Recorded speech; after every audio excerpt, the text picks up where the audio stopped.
Magandang gabi po sa ating lahat. Magandang nga ba ang gabi? Magandang gabi ho. Alam ko pare-pareho tayong pagod sa ating mga trabaho, lalo din po ako. Pero ang gabing ito ay inilaan ng Panginoon sa bawat isa sa atin upang patuloy na tuklasin sa ating gabi-gabing End Time Bible Prophecy Seminar ang kanyang dakilang kalooban. Amin pong malugod na binabati ang lahat ng atin hong nanonood din sa ating live streaming, kahit sa iba't ibang oras. Kayo datnan ng aming pag-aaral, harinaway datnan kayo sa kapayapaan, at ang biyaya ng Diyos ay sumaating lahat. Magandang gabi, magandang umaga, magandang tanghali, saan man tayo datnan. Saan man po kayo naroroong dako ng ating sanglibutan, kayo po ay malugod naming binabati at tinatanggap sa atin ng programang ito. Ito po ay ikalawang gabi ng pag-aaral natin patungkol sa propesiya mula sa ating Panginoong Diyos. Kagabi po ay tinalakay natin yung may kinalaman sa end time from Babylon. The time of the end from Babylon. Ang wakas, ang panahon ng kawakasan, ang wakas ng panahon ay sinabi na ng Diyos doon pa lamang sa panahon ng ancient Babylon during 6th century BC. Ngayon po ay nasa 21st century na tayo at pinakita ng Diyos yung kanyang timeline from Babylon, Medo-Persia, Greece, Rome, the divided Rome or divided Europe, at yung bato na tumama sa malaking larawan doon sa bahagi ng paa na dumurog sa mga kahariang yon ay walang iba kundi ang ikalawang pagparito ng ating Panginoong Hesukristo. Nais ng ating Panginoong Hesukristo na maisama tayo sa kanyang kaharian. Ang kahariang itinatatag ng mga tao sa sanglibutan ay mawawasak. Lahat ito ay masisira. Ngunit ang isang kaharian na inilaan ng Diyos sa bawat isa sa atin, yun ang kaharian na nais niyang ating pangarapin. Yung pagdating ng kanyang bugtong na anak at tiyak yung pagdating. Ang sabi ni Daniel, ang pagkapaaninaw ng propesiya ay tapat at tunay. Wala pong pag-aalinlangan dahil nangyari yung pagkawasak ng Babylon, sinabi ng Diyos yung pagkawasak ng Medo-Persia, sinabi ng Diyos yung pagkawasak ng Gresya, sinabi din ng Diyos ang pagkawasak o ang pagkawatak-watak ng Roma. Nangyari lahat yon. Isa na lang ang hindi pa nangyayari, yung pagtama ng bato, at yun po, ang batong yon ay si Kristo. Ang Diyos walang sablay pag sinabi niya mangyayari, sapagkat sabi niya siya'y walang katulad. Binasa natin kagabi ang Isaiah 46:9, inyong alalahanin ang mga dating bagay sapagkat ako'y Diyos at walang iba liban sa akin na nagpapahayag ng wakas mula sa pasimula at ng mga bagay na hindi pa nangyayari. Ang Diyos lamang ang may kakayanang sabihin kung anong mangyayari sa hinaharap. Ginawa po ito ng Diyos upang mabigyan tayo ng gabay, mabigyan tayo ng babala, at upang maipakita ang kanyang malasakit pagmamahal sa bawat isa sa atin. Kung ang sanglibutan, ang mga tao sa sanglibutan, nag-iisip ng mga lugar na pwede nating tirhan. Ang National Aeronautics Space Administration naghahanap ng mga posibleng planeta labas sa ating solar system na pwedeng tirhan. Pero sila'y mabibigo sapagkat ang Diyos lamang ang nagbibigay, naglalaan ng lugar na pwede nating tahanan. Gusto ng Diyos ipagkatiwala sa Kanya ang ating buhay. Malapit nang dumating ang ating Panginoon. At dahil sa malapit niyang pagdating, ang kaaway ay hindi titigil para yung pagpasok natin sa kaharian ng langit, sa kaharian ni Kristo ay Kanyang mahadlangan. Kaya nga sa ikalawang gabing ito po ang ating pag-uusapan, cause of human suffering. Ano ba ang dahilan ng pagdurusa ng mga tao? Tandaan po natin, ang atin pong pag-aaral na ito ay magkakasunod-sunod. Sunod-sunod na paksain po ito na may kinalaman sa mga pangyayari sa huling panahon. So ipinakita ng Diyos yung kanyang timeline. Meron siyang timeline na ipinakita sa atin upang mabigyan tayo ng giya kung gaano kahaba na lamang ang atin pong panahon. At dahil alam ng kaaway, yung plano ng Diyos sa kanyang mga anak, gagawa ng lahat ng paraan ang kaaway ng Diyos upang mahadlangan ang ating pagpasok doon sa kaharian ni Kristo, at ito yung ginagawa ngayon.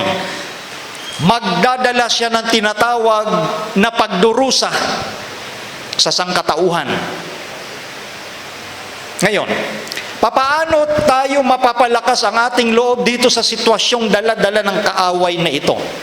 Maraming mga pagdurusa ang nararanasan ng tao sa mundo at ito ang naging dahilan. Kaya ang marami ay nagkaroon ng pagdududa. Nagkakaroon sila ng isipan at yan nga yung laganap na worldview. Particular sa mga taong hindi naniniwalang may Diyos. Sapagkat ang sabi nila, kung merong Diyos, at ang Diyos na ito ay makapangyarihan sa lahat, ang Diyos na ito ay Diyos ng pag-ibig, bakit hindi niya pigilan ang mga nangyayaring kasamaan at pagdurusa na nararanasan ng sangkatauhan? Kaya nagdumating sila sa tinatawag na konklusyon, na ang konklusyong ito ay nagdala sa kanilang isipan na dahil tuloy-tuloy ang kasamaang nangyayari sa sanglibutan, apektado maging yung mga mabubuting tao, sila'y napahihirapan. Dumarating sa tinatawag na isipan ng mga tao na walang Diyos. Dahil kung may Diyos, bakit tuloy-tuloy ang paghihirap ng sangkatauhan? Makikita nyo po sa mga slides ngayon ang mga kalagim-lagim na sitwasyon ng sanglibutan. Maging ang mga inosenteng bata na dadamay. Ang sabi nila, ang Diyos ay pag-ibig. Ba't hindi niya pigilan ang kasamaang nangyayari, lalo na sa mga inosente? Kung makikita niyo po ang mga larawang ito ng mga bata, yan po yung mga batang biktima ng pamamaril sa mga eskwelahan. Mga batang walang muwang, nasa edad na 4 at 5 taong gulang, pinapatay, pinagbababaril. Kung ang Diyos ay makapangyarihan sa lahat, sabi nila, bakit hindi niya pigilan na mapahamak ang mga musmos na bata? Nakikita niyo po ang kanilang mga larawan, maging dyan sa mga ilang nadamay na mga middle age. Ano pa po yung ibang mga biktima ng pamamaril, basta-basta na lamang pumapasok sa mga eskwelahan o sa anumang mga gusali at namamaril na lang doon sa bahagi ng Amerika. Bakit ipinapahintulot ng Diyos ang paghihirap? Why does God allow suffering? Ngayon, kung aasa tayo sa isipan at sagot ng marami sa kanilang mga worldview regarding kung bakit nagkakaroon ng pagdurusang ganito, kung aasa tayo sa sagot ng mga tao, tiyak malilito talaga tayo at maniniwala tayo na walang ang Diyos. Dahil kung ang Diyos ay Diyos ng pag-ibig, makapangyarihan sa lahat, ba't hindi niya pigilan ang nangyayaring kasamaan? Titingnan natin ang sagot ng banal na kasulatan tungkol po sa usaping ito. At dito natin titingnan sa aklat ng Genesis, ang original na panukala ng Diyos. Genesis chapter 1 verse 1. Nang pasimula, inilikha ng Diyos ang langit at ang lupa. Verse 3. At sinabi ng Diyos, magkaroon ng liwanag at nagkaroon ng liwanag. Verse 4. At nakita ng Diyos ang liwanag na mabuti. At inihiwalay ng Diyos ang liwanag sa kadiliman. Verse 5, at tinawag ng Diyos ang liwanag na araw at tinawag niya ang kadiliman na gabi at nagkahapon at nagkaumaga ang unang araw. Verse 10, at tinawag ng Diyos ang katuyuan na lupa at ang kapisanan ng tubig ay tinawag niyang mga dagat at nakita ng Diyos na mabuti. Pangilang salitang mabuti na ang ating nabasa? Pangalawa, at ang lupa ay sinibulan ng damo, pananim na nagkakabinhi ayon sa kani-kaniyang pagkapananim, at ng punong kahoy na namumunga. Verse 12, nataglay ang kaniyang binhi ayon sa kaniyang pagkakahoy at nakita ng Diyos na, anong sabi diyan? Mabuti.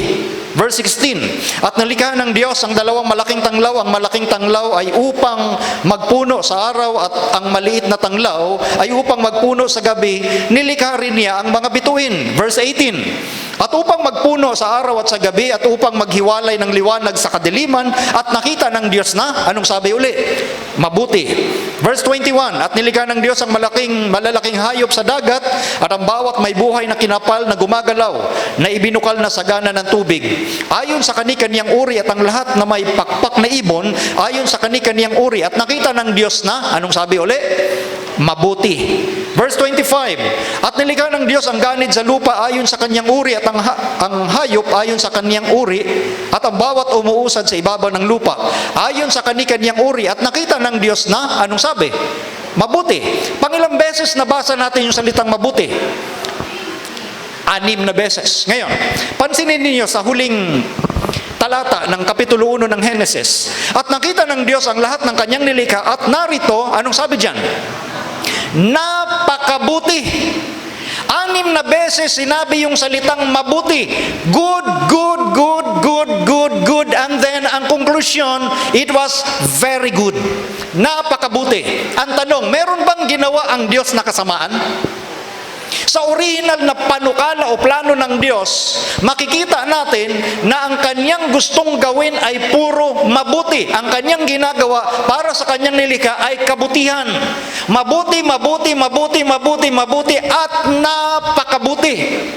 So sa original na panukalang ginawa ng Diyos, wala siyang ginawang masama. Lahat ng bagay ay mabuti. In the beginning, everything was good. Very good. So ang backdrop po ng Biblia, sa pasimula pa lamang nilikha ng Diyos ang lahat ng mga bagay, tao, hayop, halaman, mga isda, mabuti, at ang konklusyon, napakabuti. Makikita natin sa original na plano ng Diyos, ang Diyos at ang tao ay magkasamang masaya, nag-uusap na masaya, with a perfect God, perfect couple in a perfect environment. Lahat ng bagay na makikita sa paglikha ng Diyos, it was perfect. Kaya sa ang Diyos mismo may sabi, na-appreciate niya yung kanyang gawa, mabuti at napakabuti. So nandoon yung perfect, harmonious relationship between God and humanity. So walang masama, walang plinanong masama ang Diyos na magaganap sa sanglibutan. Yan ang dapat unang-una nating maintindihan kapag pinag-usapan ang isyong ito. Hindi tayo magtatanong sa mga tao at yung mga filosofiya nila ang ating pakikinggan. Tingnan po natin ang sinasabi ng banal na kasulatan at makikita natin napakabuti ang lahat ng nilikha ng Diyos. With a perfect couple, perfect man, in a perfect environment, together with a perfect God. Ngayon, merong sagot ang ating Panginoong Hesukristo. Inilatag muna natin yung pundasyon para maalis sa isipan ng mga tao na ang Diyos ay pabaya at pinahintulutan niya at meron siyang ginawang kasamaan. Merong isang parable o talinghaga na sinabi ang ating Panginoong Hesukristo patungkol sa manghahasik or the sower. Simulan natin sa Matthew verse 24 ng chapter 13. Ang sabi po rito, sinaysay niya ng ating Panginoong Hesus sa kanila ang ibang talinghaga o parable na sinasabi, ang kaharian ng langit ay tulad sa isang taong naghasik ng mabuting binhi sa kanyang bukid. Itinulad ang kaharian ng langit sa isang taong naghasik ng alin? Mabuting binhi sa kanyang bukid. Verse 25, datapot samantalang nangatutulog ang mga tao ay dumating ang kanyang, anong sabi dyan? Kaaway, at naghasik naman ng mga pangsirang damo sa pagitan ng trigo at umalis. Datapot nang sumibol ang usbong at mamunga ay lumitaw nga rin ang mga pangsirang damo. At ang mga alipin ng puno ng sambahayan ay nagsiparoon at nangagsabi sa kanya, Ginoo, hindi baga naghasi ka ng mabuting binhi sa iyong bukid? Saan kaya nangagmula ang mga pangsirang damo? At sinabi niya sa kanila, isang kaaway ang gumawa nito. Makikita natin yung 5 salita, isang kaaway ang gumawa nito. An enemy hath done this. Merong inihasik na mabuting binhi ang mga hasik, at nung nangatulog na lahat, merong kaaway na dumating, inihasik naman ang pangsirang damo. Kaya nung nagising ang mga tao, tinanong nila ang taong naghasik ng mabuting binhi kung saan nanggaling ang pangsirang damo. Ang sagot nung taong naghasik ng sower na ito, ang pangsirang damo, isang kaaway ang gumawa nito. An enemy hath done this. Ngayon, in verse 28, at sinabi sa kanya ng mga alipin, ibig mo baga na kami nga'y magsiparoon at ang mga yaoy pagtipunin? 29, datapot sinabi niya, huwag, baka sa pagtitipon ninyo ng mga pangsirang damo ay inyong mabunot pati ng trigo. Pabayaan ninyong magsitubo kapwa hanggang sa panahon ng pag-aani. At sa panahon ng pag-aani, ay sasabihin ko sa mga mang-aani, tipunin muna ninyo ang mga pangsirang damo at inyong pagbibigkisin upang sunugin. Datapwat tipunin ninyo ang trigo sa aking bangan. Nung nagsabi yung mga tao ng kusa, Panginoon, yung mga pangsirang damo, bubunutin namin. Pinigilan siya at ang sabi, huwag, baka pag binunot ninyo, masama pati yung mabuting binhi. Ako po'y nakaranas na magsaka sa probinsya. Tinuruan ako ng aking lola. Merong iba't ibang paraan ng pag-ahasik noon ng pagtatanim ng palay. Merong tinatawag na tanom. Pagtanom, square diyan, naka-square. Meron ding tawag na sabog. Isasabog nung sower yung palay at depende kung gaano kagaling yung sower, merong mga palay dikit-dikit. At kapag tumutubo na yung palay, sumasabay yung mga damo. Ngayon kung ikaw ay hindi at kinakailangan bunutin yung damo. Dahil pag hindi mo binunot yung damo, sabay tumubo sa palay, hihina ang ani mo. So tinuruan kami ng aming lola paano ma-identify ang damo. Dahil pag nagbunot ka ng damo, kamukha siya ng palay. Kaya pag hindi ka marunong, mabubunot mo pati palay. Ngayon dito sa usaping ito mga kapatid, sinabihan sila, huwag. Ang pag-aani, sa panahon ng pag-aani, doon mangyayari yung pagbunot. Hayaan muna magsitubo sabay. Ngayon ito. Ito po yung interpretation. Yung parable na yun, hindi naintindihan ng mga alagad. Kaya't lumapit sila sa ating Panginoon at tinanong, ano ba ang kahulugan ng talinghagang yan? At itong nga po ang binigay na kasagutan ng Panginoong Hesus sa verse 36. Sa kanya nagsilapit ang kanyang mga alagad na nagsisipagsabi, ipaliwanag mo sa amin ang talinghaga tungkol sa mga pangsirang damo sa bukid. In verse 37, at siya'y sumagot at nagsabi, ang naghasik ng mabuting binhi ay ang anak ng tao. Sino naghasik ng mabuting binhi? Ang anak ng tao. Ang title na anak ng tao ay walang iba kundi ang ating Panginoong Jesucristo mismo. Siya po yung manghahasik o sower. Siya ang naghasik ng mabuting binhi. Tanda natin sa Genesis, lahat ay mabuti at napakabuti. In verse 38, at ang bukid, yung sinabugan, at ang bukid ay ang sanglibutan, itong earth, at ang mabuting binhi, ito ang mga anak ng kaharian. Tandaan natin na nung unang gabi nating pag-aaral, nakahanda yung kaharian na ni Kristo, darating na siya, at yung mga sumasampalataya, ito yung mga anak ng kaharian na handa nang pumasok sa kahariang ipagkakaloob ng ating Panginoong Jesucristo. At ang mga pangsirang damo ay ang mga anak ng masama. Maliwanag ho. Verse 39. At ang kaaway na naghasik ng mga ito ay ang dyablo. At ang pag-aani ay ang katapusan ng sanglibutan. At ang mga ani ay ang mga anghel. Napakasimpleng approach ng ating Panginoon. Napakaliwanag ng kanyang ipinapakita. Siya yung manghasik. Siya yung sower na naghasik ng mabuting binhi. At yung dyablo naman naghasik ng panira, pangsirang damo. Ang dyablo. Kaya nung tinanong ang ating Panginoon, sino ang may gawa? Ang sagot niya, isang kaaway ang gumawa nito. Sa nangyayaring kasamaan ngayon sa sanglibutan, nagbigay ang Panginoon ng kasagutan na hindi siya responsible. Hindi siya ang kadahilanan kung bakit nangyayari ang kasamaan sa ating sanglibutan. Hindi pwedeng isisi sa Diyos ang anumang kasamaang nararanasan ng tao. Dahil ang sagot ng Panginoon, an enemy hath done this.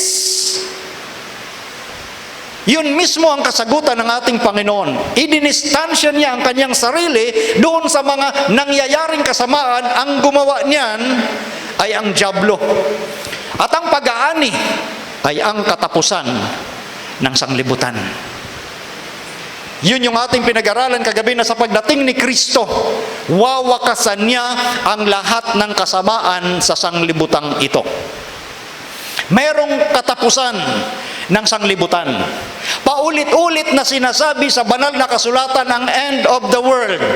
Bagamat walang petsa, walang oras kung anong taon man yan, ang importante, mayroong katapusan ng sanglibutan at gusto ng Panginoon na tayo'y maging handa at manatiling handa sa kanyang pagdating.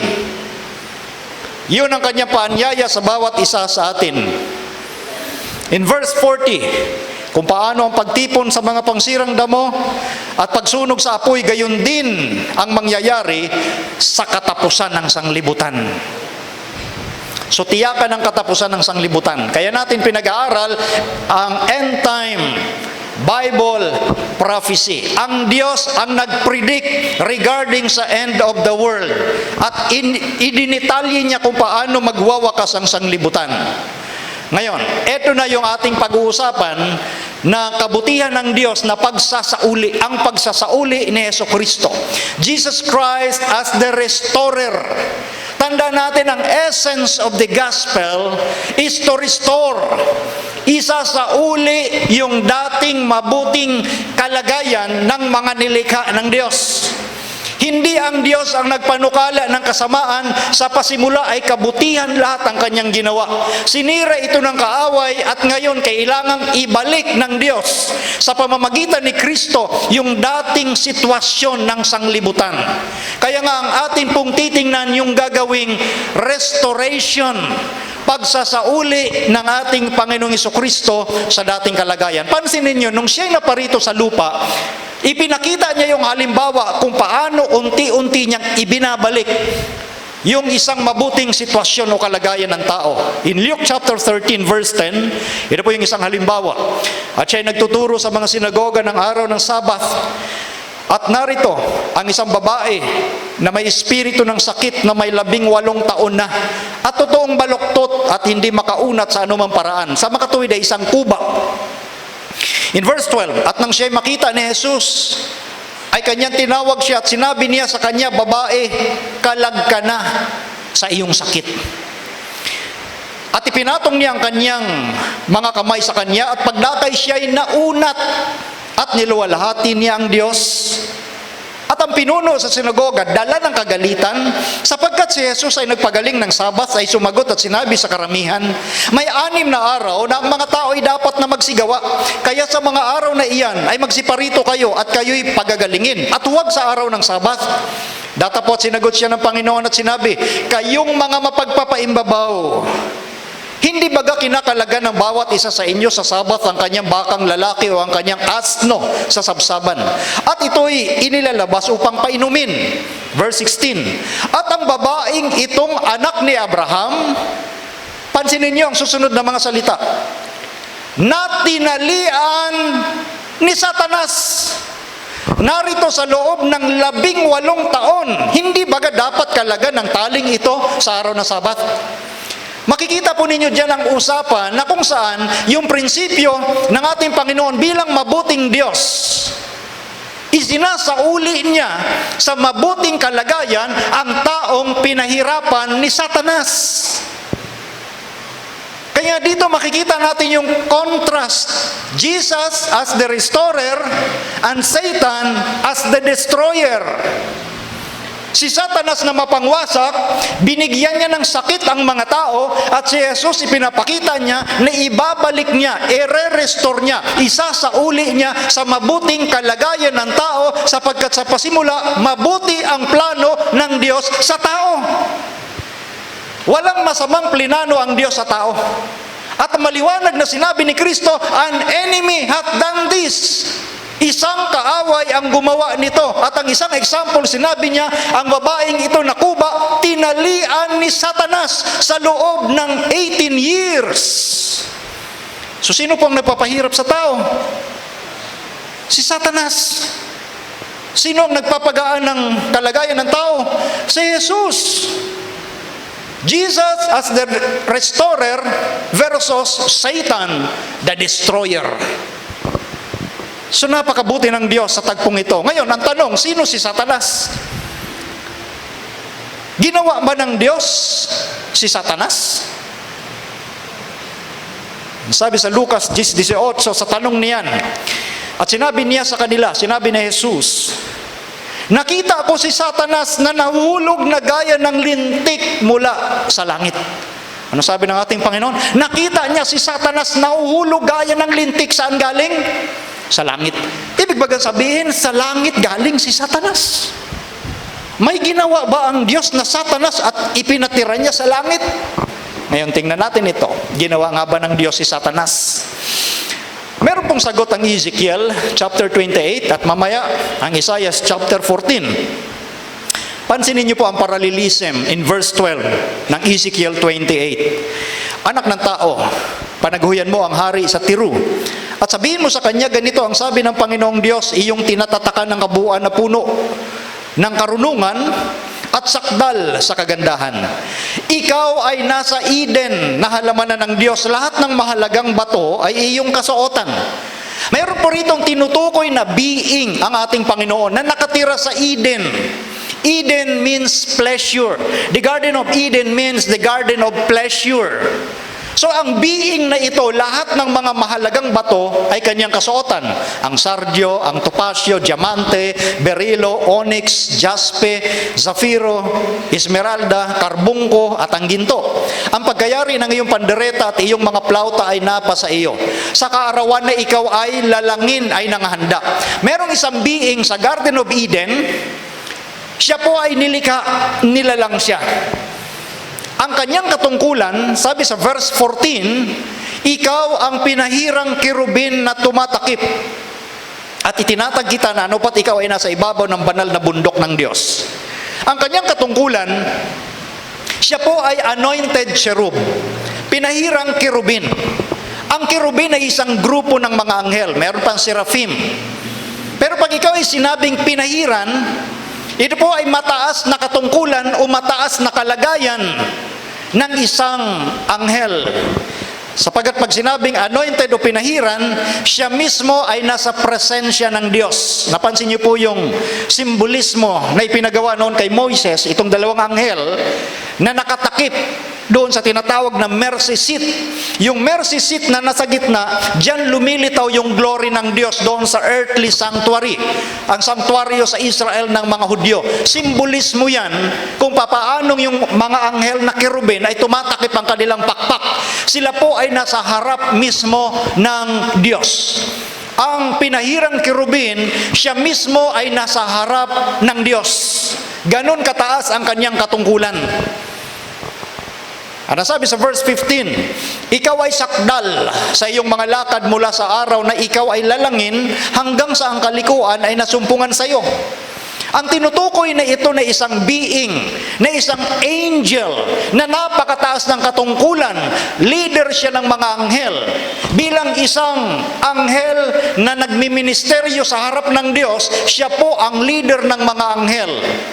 Ang leader na ito ng mga anghel ay perfect, sakdal.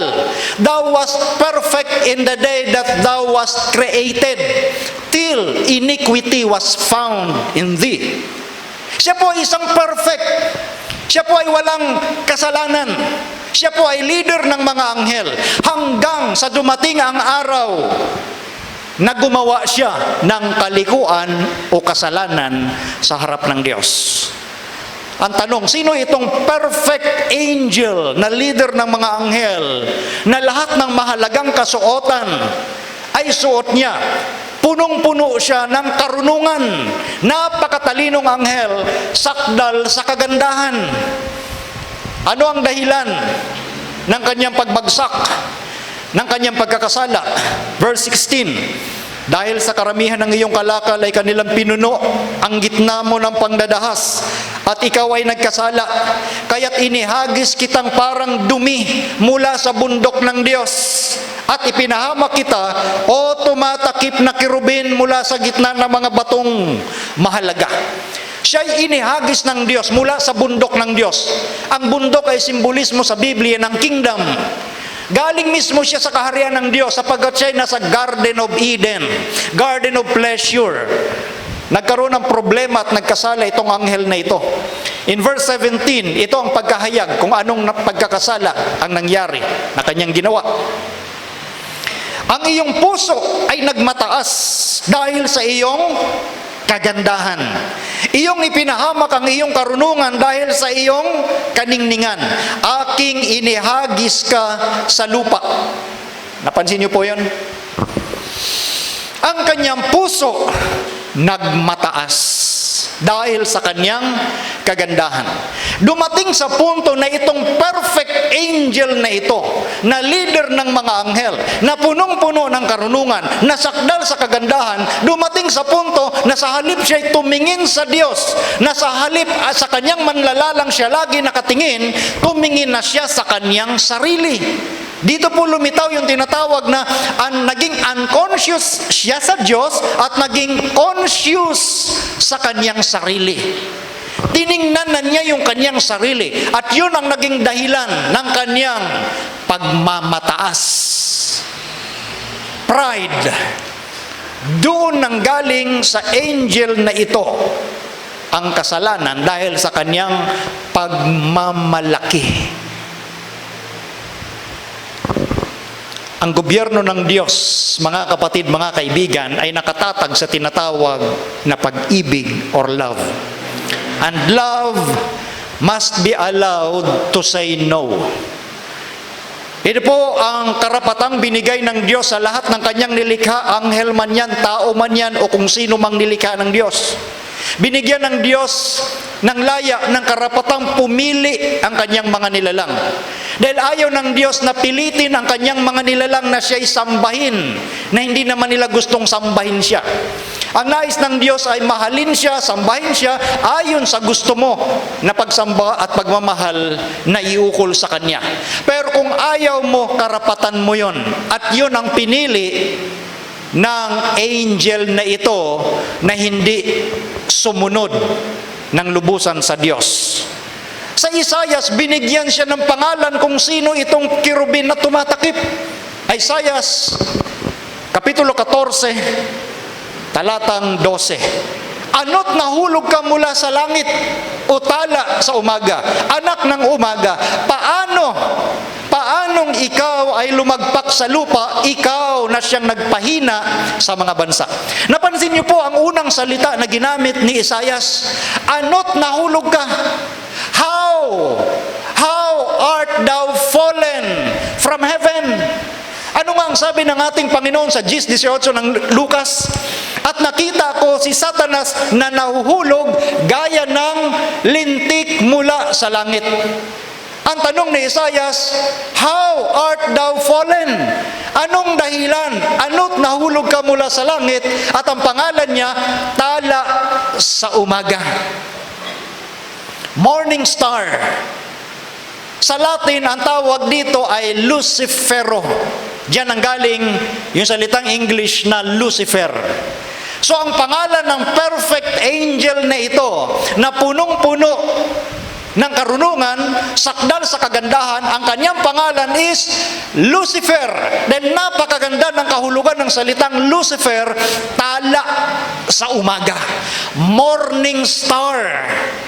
Ang dahilan ng kanyang pagbagsak, dahil sa tanong din ni Isaias, paanong ikaw ay lumagpak sa lupa? Ang dahilan ay pagmamalaki, pagmamataas ng kanyang sarili, at sinabi rin sa aklat ni Isaias in verse 13, Sinabi mo sa iyong sarili, ako'y sasampa sa langit, aking itataas ang aking luklukan o trono sa itaas ng mga bituin ng Diyos. Itataas niya yung kanyang trono. At ang sabi niya, ako'y uupo sa bundok ng kapisanan sa kaduluduluhang bahagi ng hilagaan. Ako'y sasampa sa itaas ng mga kaitaasan ng mga alapaap. Ako'y magiging gaya ng kataas-taasan. Makikita natin dito yung sinabi ni Ezekiel na siya'y nagmalaki sa kanyang puso dahil sa kanyang kagandahan. Gusto niya pang lagpasan ng Diyos.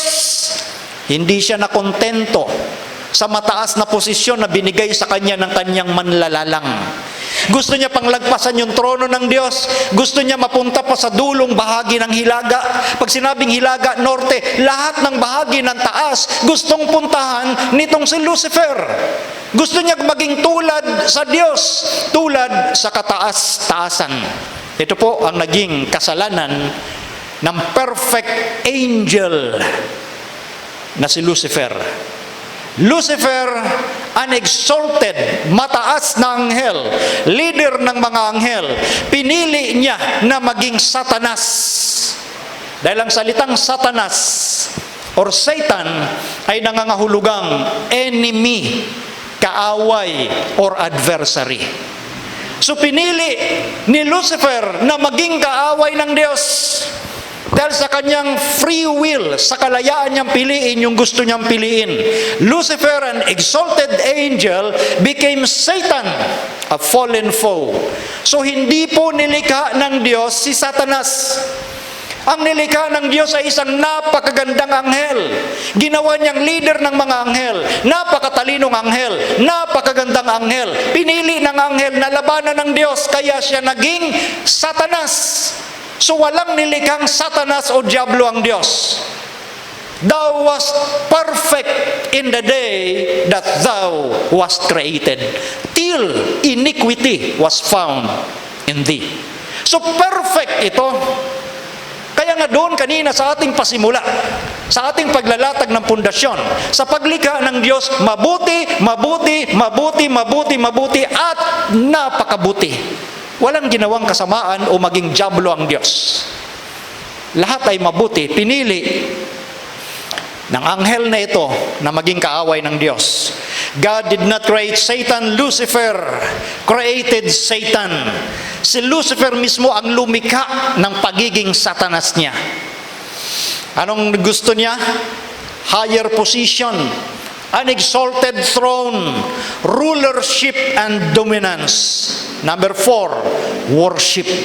Gusto ni Satan na siya'y sambahin din. Ganun yung matinding hangarin niya. Dahil gusto niya maging katulad ng Diyos. Ang Diyos naman lalalang sinasamba ng sansinukob. Gusto din ni Lucifer na sambahin siya ng sansinukob. Gusto niya ng mataas na posisyon. Gusto niya ng mataas na trono. Gusto niya ng pamumuno. At gusto niya na siya'y sambahin. Kaya ang sabi dito sa Apokalipsis 12:12, kaya't mga galak kayo o mga langit, at kayong nagsisitahan dyan sa aba ng lupa at ng dagat, sapagkat ang diablo'y bumaba sa inyo na may malaking galit, sa pagkaalam niya na kaunting panahon na lamang mayroon siya. Pansinin niyo po, ang diablo bumaba sa sanglibutang ito na may malaking galit dahil alam niya kaunting panahon na lamang meron siya. Abay, mabuti pa si Satanas, alam niya konting panahon na lang siya. Ang mga tao ngayon sa mundo akala hahaba pa ang ating panahon. Pinakita kagabi sa ating pag-aaral na tayo pala'y nabubuhay na sa dulong bahagi ng malaking larawan, sa paa. Dahil ang paa ay sinangayunan ng kasaysayan na kumakatawan sa Western or divided Rome. Sa panahon natin, Western Europe. Nabubuhay na tayo sa Western Europe. So yung bato ay tatama sa atin pong panahon. At alam ni Satanas ito. Kaya doble kayod, maring sabihin tripling kayod niya na dayain ang mga tao sa mundo para umasa sa talino at kalakasan ng tao at hindi umasa sa Diyos. Ito ang problema ngayon ng sanglibutan. Kaya itong ebanghelyo ng Diyos ay ipinaparating natin sa lahat ng mga tao upang sila'y maalis. sa pandaraya ng dyablo sapagkat ang panahon malapit na. Alam ni Satanas na kaunting panahon na lamang. Kaya nga ang kanyang ninanais, sabi sa 2 Tesalonica 2:4, sumasalangsang at nagmamataas laban sa lahat na tinatawag na Diyos o sinasamba. Ano pat siya'y nauupo sa templo ng Diyos, na siya'y nagtatanyag sa kanyang sarili na tulad sa Diyos. Gustong-gusto niya yung worship. Gustong-gusto niya na siya'y sambahin. Kaya nga sabi sa Apokalipsis 13:8, pansinin niyo po ang nakita ng Diyos. Ito po yung salita ng Diyos. Yung kanyang prediksyon patungkol sa mga tao sa ating sanglibutan. Ang lahat ng nangananahan sa lupa, earth, lahat ay magsisisamba sa Kanya. Na ang kani-kanyang pangalan ay hindi nasusulat sa aklat ng buhay ng kordero na pinatay buhat ng itatag ang sanglibutan. Napansin niyo po yung nakakagulat at nakakalungkot na sitwasyon ng mga tao sa mundo. Hindi nila alam na darating ang panahon sila'y sasamba doon sa dragon. Si Satanas, ang lahat. Hindi po sinabi ng Biblia ang 1/2 of the earth. Hindi sinabi ng Biblia ang 1/3 of the earth. Hindi sinabi ng Biblia ang 2/3 of the earth will worship the dragon. Ang sabi ng Biblia, all the earth will worship the dragon. Ang lahat ng nangananahan sa lupa ay magsisisamba sa Kanya na ang kani-kanyang pangalan hindi nakasulat sa aklat ng buhay ng kordero. Kaya't nakakalungkot. Anong nangyari sa mga taong ito? Bakit mas pinili nilang sumamba sa dyablo sa halip na sa Diyos na magdadala ng kanyang kaharian sa kanyang ikalawang pagdating na malapit na yon? Kaya nga dapat tayong maging handa at manatiling handa para tayo hindi madaya at sumamba kay Satanas. Ang ating Panginoong Hesus, tingnan niyo po kung gaano katindi yung pagnanais ng dyablo ng pagsamba. At sinabi niya ng dyablo sa ating Panginoong Hesus, Matthew chapter 4 verse 9, sinabi niya sa kanya, lahat ng mga bagay na ito ay ibibigay ko sa iyo kung ikaw ay magpapatira pa at sasambahin mo ako. Maging yung anak ng Diyos na si Jesus, na creator mismo ni Lucifer, gusto ni Lucifer pasambahin yung kanyang creator. Ganon katindi yung pagnanais ni Satan ng pagsamba. That is why ang issue sa mga huling araw na ito ay kung sino ang iyong sasambahin. Dalawang grupo lang ho dito sa sanglibutan. Kung kanino ka sasamba, sa Diyos ba o sa kaaway? Ang kaaway ay gumagawa ng lahat ng mga subtle deception. Pag sinabing subtle, hindi mo alam na yun pala'y pandaraya.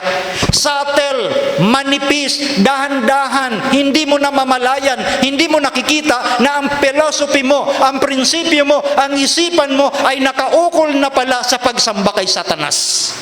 Kaya nga dito sa End Time Bible Prophecy Seminar, huwag ho kayong mag-miss.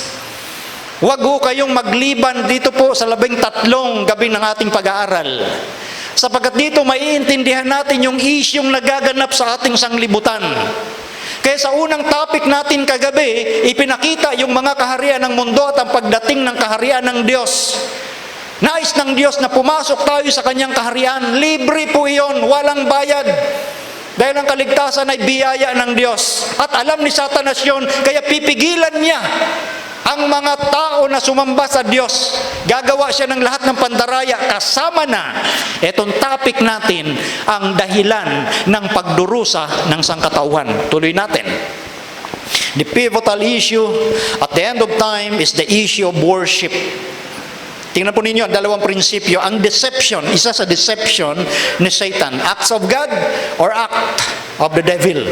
Dito sa ating topic, the cause of human suffering. Ang isang example natin ay si Job o si Job. Pansinin niyo po ang tagpo sa Job chapter 1 verse 8. At sinabi ng Panginoon kay Satanas, Iyo bang pinansin ang aking lingkod na si Job? Sapagkat walang gaya niya sa lupa. Ipinagmamalaki ng Diyos yung kanyang lingkod na si Job. Nasakdal at matuwid na lalaki na natatakot sa Diyos at humihiwalay sa kasamaan. Ipinagmamalaki ng Diyos kay Satanas ang kanyang lingkod na si Job. Masunurin sa Diyos. Tingnan niyo ang sabi naman ni Satanas sa verse 9. Nang magkagayoy sumagot si Satanas sa Panginoon at nagsabi, natatakot ba ng walang kabuluhan si Job sa Diyos? Iyong pinagpala ang gawa ng kanyang mga kamay, at ang kanyang pag-aari ay dumami sa lupain. Ito po yung tinatawag na pangiinsulto ni Satanas. Ito po yung kanyang hamon o challenge sa Diyos. Ito yung kanyang bintang sa Diyos. Kaya lang naman sumusunod yang si Job. Kasi pinagpala mo siya. Marami siyang ari-arian. Mayaman si Job. Kaya nga ang challenge ni Satan, ngunit pagbuhatan mo, sabi sa verse 11, ngunit pagbuhatan mo siya ng iyong kamay ng ayon, at galawin mo ang lahat niyang tinatangkilik, itatakwil kanya ng mukhaan. Napapansin niyo po yung psychological battle and warfare? Pinapalitaw ni Satanas na ang mga naglilingkod sa Diyos, ang mga sumasamba sa Diyos, sasamba lang tayo kapag pinagpala tayo ng Diyos. Pero kapag pinaghirap o pinahirap tayo ng Diyos, itatakwil daw natin siya ng mukhaan. Yun ang sabi ni Satanas. At yan po ang literal na nararanasan ng mga tao sa mundo. Na kapag may nangyaring kasamaan, lalo na sa mga inosente, ang bintang ay sa Diyos. Hindi ba totoo yun? Hindi ba totoo yun? Na ang bintang ay sa Diyos? Bigyan ko ng example. Madalas ito mga na-interview sa balita. Halimbawa, nabaha, namatay yung buong pamilya. Nasunugan, may naiwang isang mahal lang sa buhay. Pag in-interview, ang tanong, kalooban ng Panginoon, kaya sila'y nawala. Yung mga dumadamay naman, sasabihin, sige, hayaan mo na, ipanalangin ka namin, ganyan talaga kalooban ng Diyos yan.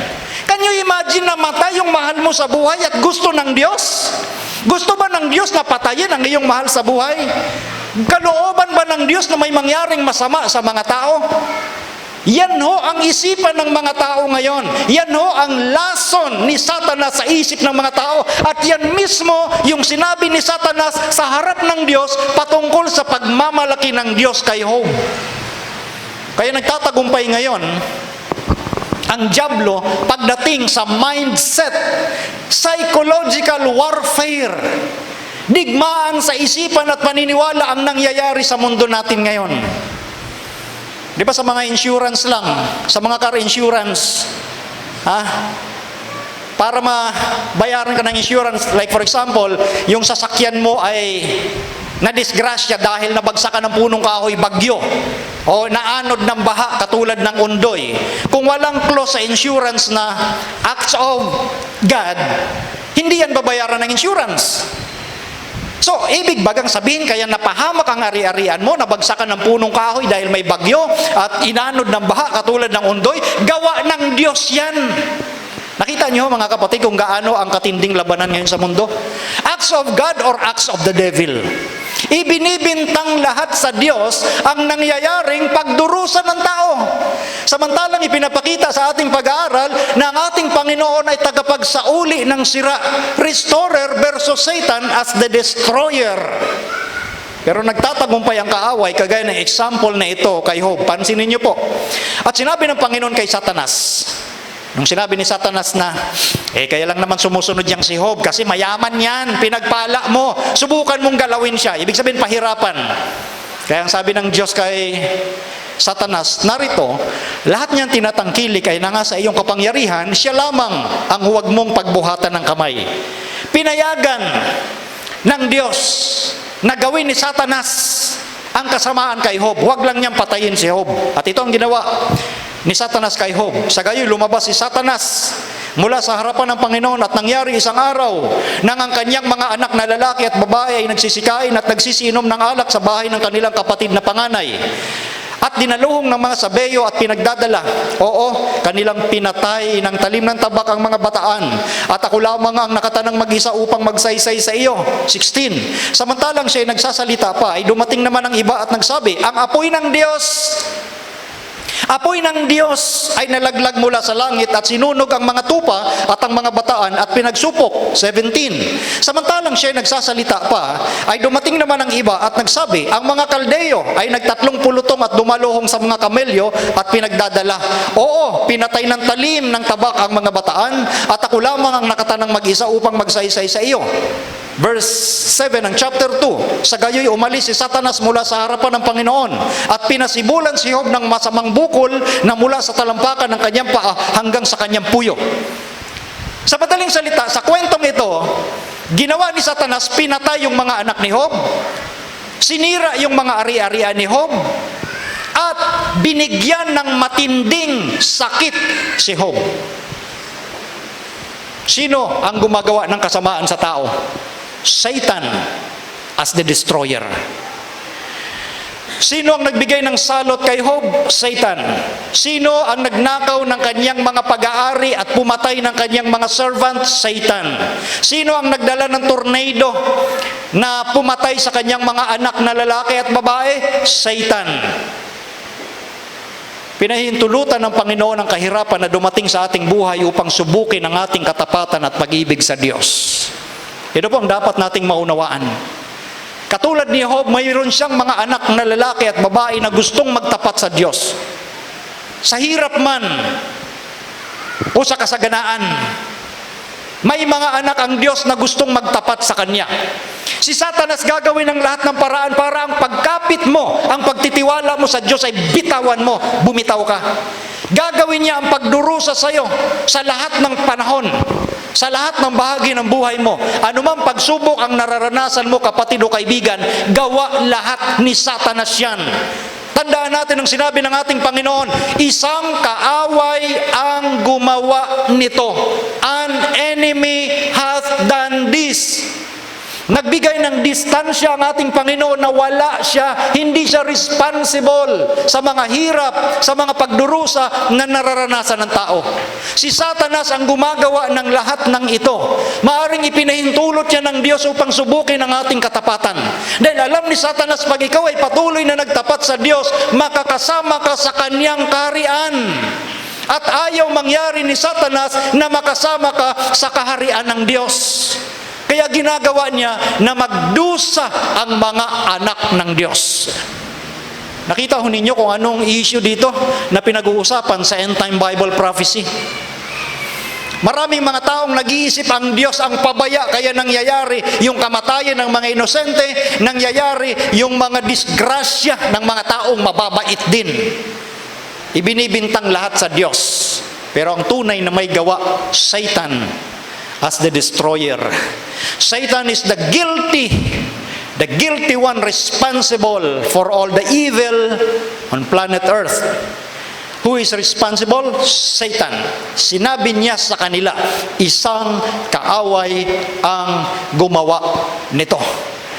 Jesus as the restorer versus Satan as the destroyer. Ito po ang issue ngayon sa End Time Bible Prophecy. Darating ang kingdom ng Diyos. Ayaw kanyang makasama doon. Gusto ni Satanas bumitaw ka doon sa pagtitiwala at pananampalataya sa Diyos. Ang dahilan ng pagdurusa ay gawa ni Satanas upang makuha ang pagsamba ng tao. Di ba pinakita natin kanina, ginawa niya mismo sa ating Panginoong Hesus. Ang sabi niya sa ating Panginoong Hesus sa Matthew chapter 4, ibibigay ko ang lahat ng ito sa iyo, sambahin mo lang ako. Sinasabi ni Satanas, huwag ka nang magpakahirap, Hesus.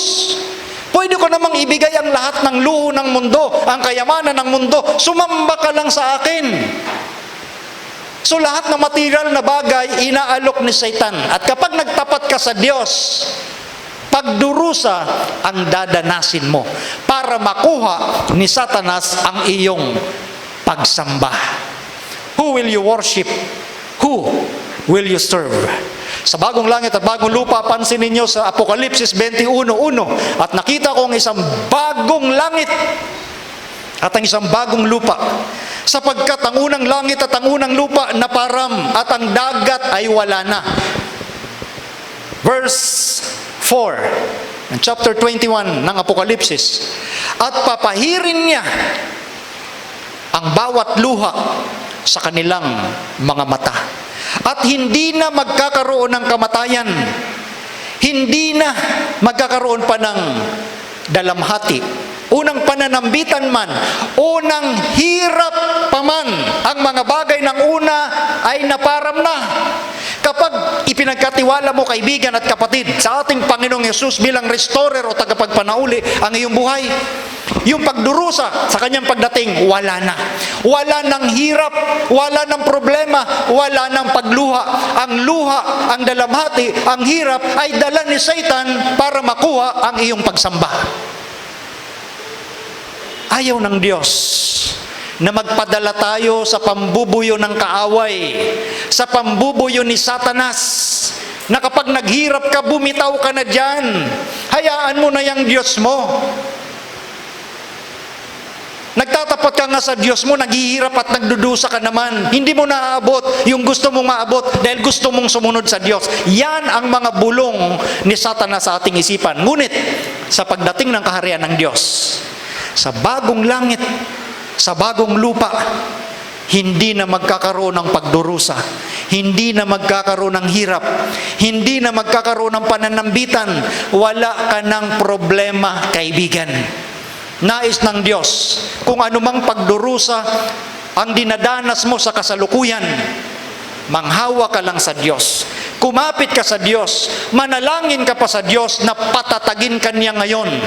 Dahil si Satanas, nagnanais na bumitaw ka sa iyong paniniwala sa Diyos. Ito po ang issue sa huling kapanahunang ito. Ang dahilan, the cause of human suffering is Satan because he wants you. Nais niya na dumistansya doon sa tagapagpanauli na si Jesus. Purihin ang Panginoong Diyos sa gabing ito. Dahil muling nahayag ang kanyang kapangyarihan, muling nahayag ang kanyang dakilang kalooban, na kayo at ako ay mahal niya, na kayo at ako ay pinagmamalasakitan ng Diyos. Gusto ng Diyos makasama tayo sa kanyang kaharian.